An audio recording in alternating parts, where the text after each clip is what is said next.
आज गुरु विश्व के सबसे कम उम्र के ट्यूटर बने हैं। गुरु को अलग अलग स्कूल्स, कॉलेज और इंस्टीट्यूशन से एज ए गेस्ट लेक्चर देने के लिए इनको इनवाइट किया जाता है। मैं 14 सब्जेक्ट पढ़ाता हूँ, जैसे polity, space science, marine science, oceanology, rocket science, space science, foreign policy. इतने सारे सब्जेक्ट आपको याद कैसे रहते हैं, वो भी इतनी छोटी उम्र में? अगर करना चाहते हो तो वही आते हैं। नहीं, करना तो हम भी चाहते हैं, हमसे तो होते नहीं है। करना तो वो लाखों लोग चाहते हैं जो तैयारी कर रहे हैं दिल्ली में बड़ी बड़ी कोचिंग्स में। जो मोटिवेशन मिला शायद अपने मम्मी पापा को देख कर, क्योंकि हम दोनों ही यूपीएससी एस्पिरेंट रहे हैं। मैं इंटरनेशनल रिलेशंस में आपको बताऊंगा साउथ चाइना सी पॉलिसी के बारे में। जब भी कॉम्पिटिटिव एग्ज़ाम्स की बात आती है तो जो सबसे टफ और सबसे टॉप एग्ज़ाम होता है वो एग्ज़ाम है UPSC, union public service commission, जिसकी तैयारी कराने वाली कोचिंग्स के टीचर्स, मेंटर्स हाईली एजुकेटेड होते हैं। और इसके अलावा वो यूपीएससी की तैयारी कराने से पहले टीचिंग की उनको काफ़ी ज़्यादा नॉलेज होती है, काफ़ी ज़्यादा एक्सपीरियंस होता है। लेकिन आज हम इस वीडियो में आपको, इस इंटरव्यू में एक ऐसे गुरु, ऐसे टीचर से मिलवाने वाले हैं जो सिर्फ 7 साल के हैं और यूपीएससी की तैयारी कराते हैं, साथ ही इंजीनियरिंग की तैयारी कराते हैं। तो आज हमारे साथ मौजूद हैं गुरु उपाध्याय और उनके फादर। तो सबसे पहले तो आपका बहुत बहुत स्वागत है सर। जय श्री कृष्णा। जय श्री कृष्णा। तो आप छोटा सा हमें इंट्रोडक्शन दे दीजिए जो हमारे दर्शक देख रहे हैं उनके लिए। आप यूपीएससी की तैयारी कराते हैं, तो आप कौन कौन से सब्जेक्ट पढ़ाते हैं? मैं 14 सब्जेक्ट पढ़ाता हूँ, जैसे polity, space science, marine science, oceanology, rocket science, space science, foreign policies, ऐसे मैं 14 सब्जेक्ट पढ़ाता हूँ। तो इतने सारे सब्जेक्ट आपको याद कैसे रहते हैं, वो भी इतनी छोटी उम्र में? वो तो अगर करना चाहते हो तो वही आते हैं। नहीं, करना तो हम भी चाहते हैं, हमसे तो होते नहीं है। करना तो वो लाखों लोग चाहते हैं जो तैयारी कर रहे हैं दिल्ली में बड़ी बड़ी कोचिंग्स में तैयारी कर रहे हैं। करने से तो नहीं होता।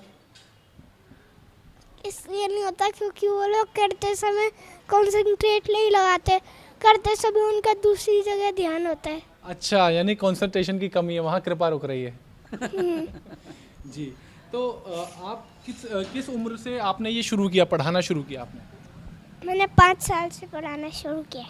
और 5 साल से अब ये 14 जो सब्जेक्ट आपने बताए, आपने गिनाए हैं, वो 14 सब्जेक्ट आप पढ़ा रहे हैं? हाँ। अच्छा, तो अभी आप ऑनलाइन पढ़ाते हैं या ऑफलाइन पढ़ाते हैं? मैं दोनों तरह से पढ़ाता हूँ। तो हमारे जो दर्शक आपको देख रहे हैं उनकी जनरल नॉलेज बढ़ाने के लिए आप इंटरनेशनल रिलेशंस पर कुछ बता दीजिए आप। मैं इंटरनेशनल रिलेशंस में आपको बताऊंगा साउथ चाइना सी पॉलिसी के बारे में। जी। ये मतलब जो भी सी की कंपनी होती है, वो कितना भी बड़ा कंट्री हो, सबको 200 नॉटिकल माइल्स ही वो सी देती है। तो जब चाइना को 200 नॉटिकल माइल्स मिला तो वो तो लालची है।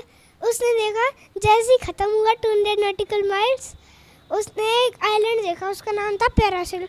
उसने उस पर कब्जा कर लिया, उसका नाम रख दिया चाइना, और उस पर अपनी आर्मी बिठा ली। उससे 200 नॉटिकल माइल्स और आगे लिया। उधर उसको एक और आइलैंड मिला, उसका नाम था स्पेटली। फिर उसने उस पर भी कब्जा करके नाम चाइना रख दिया, आर्मी बिठा दी। फिर उधर से 200 नॉटिकल माइल्स और आगे लिया। तो इस तरह से चाइना कहता है पूरा साउथ चाइना सी हमारा है। तो आज हमने जाना कि किस तरीके से चाइना की उत्पत्ति हुई, हमारे गुरु ने बताया।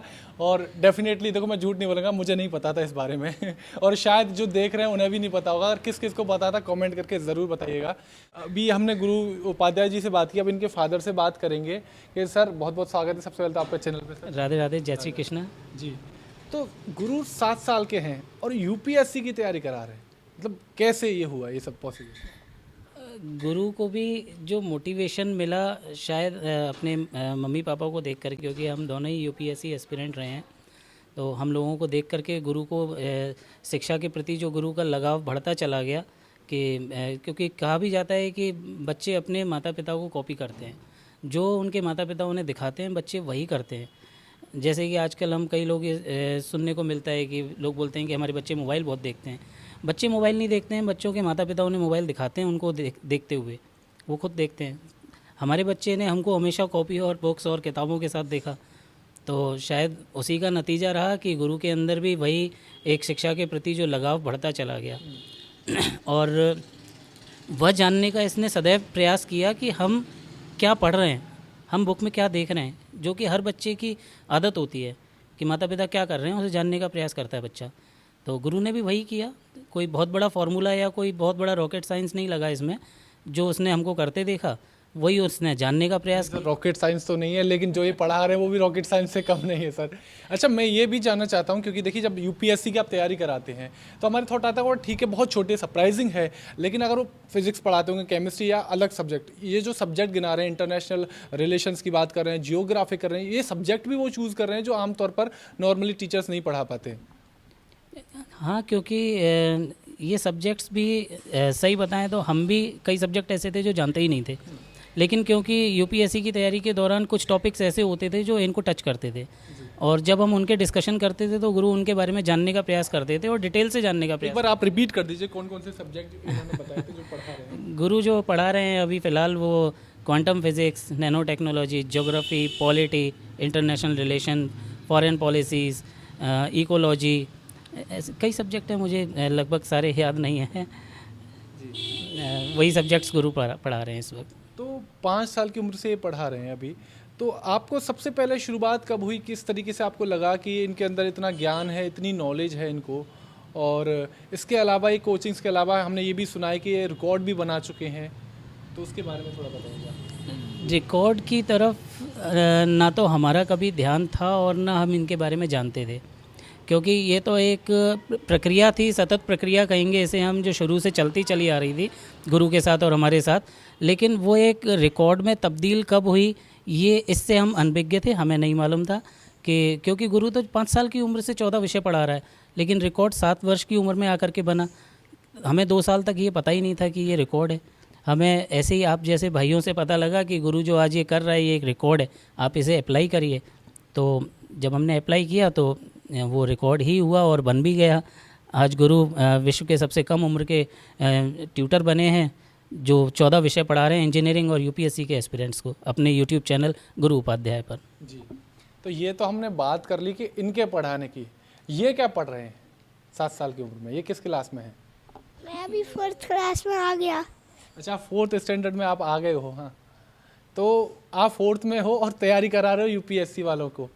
तो आपके स्कूल में, स्कूलिंग जहाँ आप करते होंगे वहाँ भी ये उनको ये जानकारी है, जो टीचर्स हैं जो आपको पढ़ाते हैं, स्टाफ है, उनको पता है ये? तो वो कुछ कहते हैं आपको लेकर? ऐसा तो नहीं कहते वो आपको उल्टा टीचर कहते हो, सर नमस्ते कहते हो? नहीं। तो अभी बाकी के जितने भी स्टूडेंट्स हैं उनसे आप उनको भी ऐसा कुछ बताते हो, जैसे किसी का होमवर्क नहीं हो पा रहा, किसी को समझ में नहीं आ रहा आपके 4th स्टैंडर्ड में ही, तो वो भी आपकी हेल्प मांगते हैं? अरे मैं मतलब बड़े बच्चों को पढ़ाता हूँ अपने स्टैंडर्ड में, तो मैं अपनों की तरह ही हूँ। मुझे समझ में नहीं आता क्या हो रहा है। बहुत बढ़िया, बहुत बढ़िया। ये जो आपका जेन्युइननेस है ये बहुत अच्छी लग रही है। और अच्छा सर, ये चीज़ बताइए कि इसके अलावा अभी आप तैयारी करा रहे हैं और ये भी आप बता रहे थे कि ये अलग अलग सेमिनार्स में भी जाते हैं, अलग अलग स्टेट्स में भी गए जी, उसके बारे में बताइएगा। गुरु को अलग अलग स्कूल्स, कॉलेज और इंस्टीट्यूशन से एज ए गेस्ट लेक्चर देने के लिए इनको इनवाइट किया जाता है। जैसे गुजरात भी गए, बीकानेर भी गए, माउंट आबू भी गए, और हरियाणा, करनाल, सोनीपत, पानीपत, ऐसे जगह जगह गुरु को जैसे गेस्ट लेक्चर देने के लिए बुलाया जाता है स्टूडेंट्स को। तो गुरु जाते हैं वहाँ, लेक्चर्स देते हैं, पढ़ाते हैं। जी, तो आगे चल के अभी ये भी कोई कोचिंग करने वाले हैं दिल्ली में, कोई ऐसी कोचिंग खोलने वाले हैं जो यूपीएससी की तैयारी कराए? फ़िलहाल ना तो हमारा ये कोई इरादा है ना गुरु का, तो मुझे पता नहीं बड़े होके क्या डिसाइड करें, ये तो इन्हीं के ऊपर निर्भर करता है। जैसा कि पढ़ना भी इन्होंने ही डिसाइड किया था अपना।